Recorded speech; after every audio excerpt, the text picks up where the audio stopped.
Bagaimana perasaan Mas Prabowo soal etik? Enggak semua etik.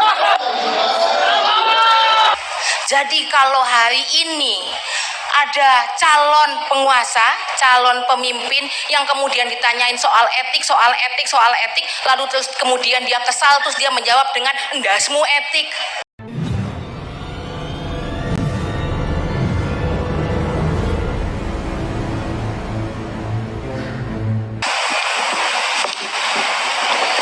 Sebentar Bapak Ibu, kepean kunti yo Mak.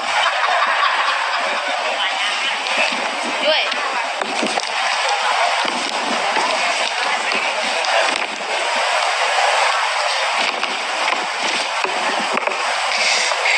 Dari jejak-jejak kontribusi Gus Dur tersebut, kita melihat benang merah akhlak di dalam demokrasi.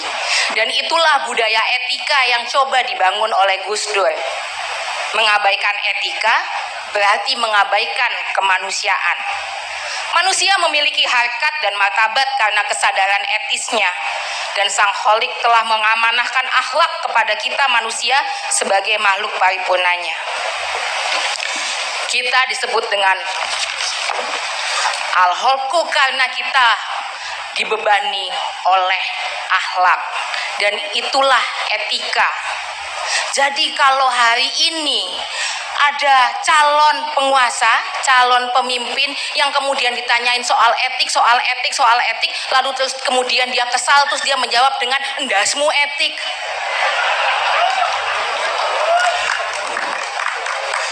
Maka kita tahu bagaimana ia meletakkan harkat dan martabat bangsanya. Karena etika adalah soal menjaga harkat dan martabat bangsa ini.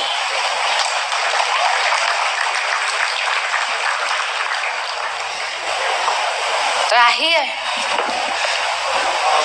saya mungkin bisa dengan agak sotoy bilang, demokrasinya Gus Dur mungkin bukan seolah-olah, karena kita bisa melihat dampaknya. Saya akan memberikan contoh yang mudah. Haul ke-14 malam ini. Haul ke-14 malam ini diselenggarakan oleh para panitia-panitia yang mungkin tidak tidur bermalam-malam. Teman-teman yang datang dari luar kota dengan ongkos sendiri. Teman-teman yang hadir karena berbagi rasa. Kami bisa membuat perhelatan seperti ini kalau hanya mengandalkan uang, jelas tidak mungkin. Wong Gus Dur sebagai presiden aja bokek, apalagi kami anak-anaknya. Meskipun kami anak-anaknya sering dibilang, wah jualan bapaknya.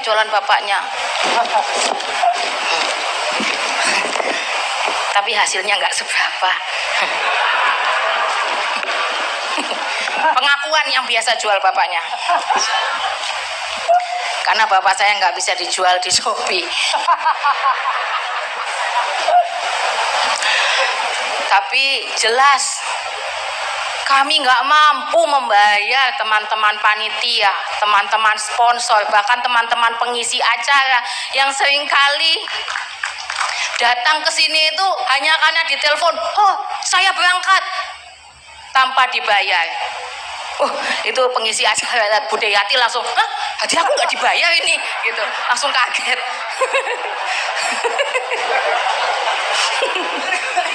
Tenang. Sebagaimana Gus Dur dulu kalau ngapa-ngapain selalu dibayar 2M, Budayati juga 2M. Dengan makasih Mbak.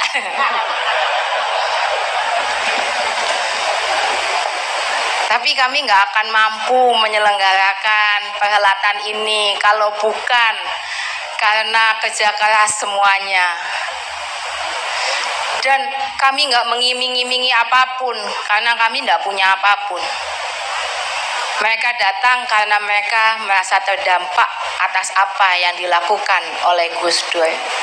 Bapak Ibu datang karena merasakan apa yang dulu diperjuangkan oleh Gus Dur.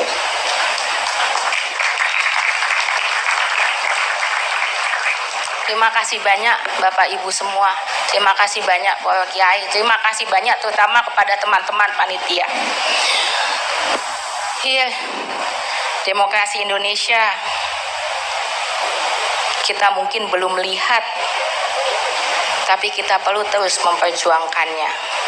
Dan inilah dampak yang dibawa oleh Gus Dur. Kita nggak bisa menafikan bahwa mau Gus Dur itu nggak berhasil memperpanjang kekuasaannya, tapi dampaknya luar biasa. Sebegitu besar dampaknya, bukan hanya mampu mendatangkan tamu sebegini banyak, dan juga yang termasuk sekarang online, karena nggak punya ongkos untuk kesini. Tapi kita lihat, bahkan orang-orang yang berlomba hari ini, kalau nggak ngaku keluarga, meskipun mungkin lupa dulu pernah menendang Gus Dur, atau juga ngaku santrinya karena pernah dijadikan menteri, atau bahkan mengklaim dianggap paling ikhlas oleh Gus Dur. Tapi itulah dampak Gus Dur. Sayangnya hari ini kita banyak sekali melihat orang yang merasa Gus Dur, tapi tidak pernah benar-benar merasakan Gus Dur.